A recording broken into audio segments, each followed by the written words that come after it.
Every hurricane plan should include a point where you say, you know, based on our family's needs and our level of risk aversion versus what a particular storm may bring, it's just time to go. Here's Gabe Ross and Daniela Henke with more. When disruptive storms bear down, you might be called to evacuate, especially if you live on one of the barrier islands.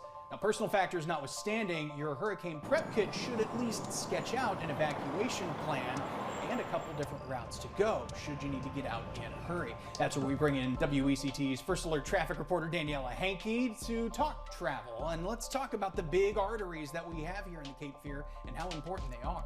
And Gabe, it's really going to be those interstates. I-95 and I-40 are going to be your best bets.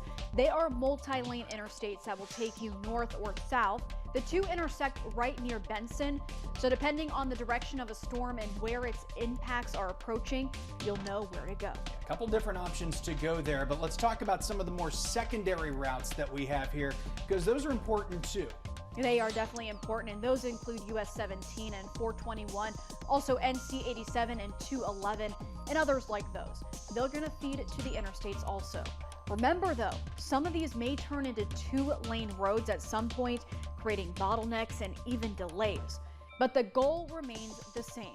Get to those larger routes and interstates. Because they're bigger, they can handle more traffic, making it easier for you to get to where you're going. In extreme cases, both lanes can be redirected the same direction to move people away in a hurry. Yeah, and that's happened before with several storms past. So getting out of here in a hurry, the most important thing to do. Time really of the essence. And there's some things to factor in, but everyone's different when it comes to their evacuation route. Identify a couple places to go. The direction of the storm and where it's coming is going to be a big factor. Pay attention to emergency management officials and heed their warnings. Most importantly, give yourself plenty of lead time. And of course, you can keep up with your First Alert traffic team and your First Alert weather team for the latest on road and storm impacts, all in an effort to help you make an informed decision.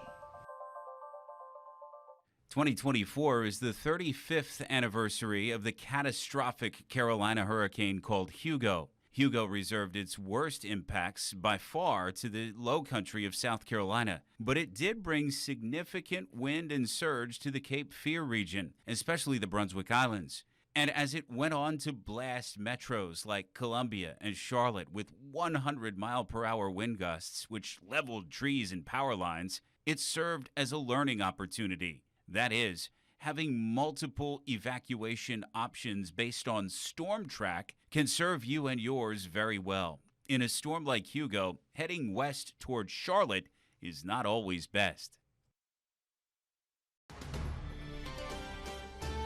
Coming up, tracking hurricanes from the pre-satellite era to the internet era.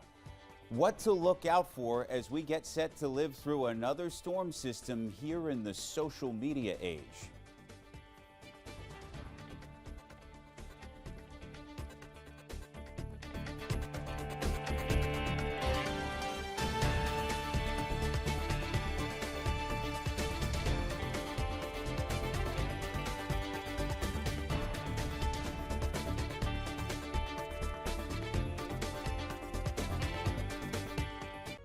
Worry less about the mess with Carolina.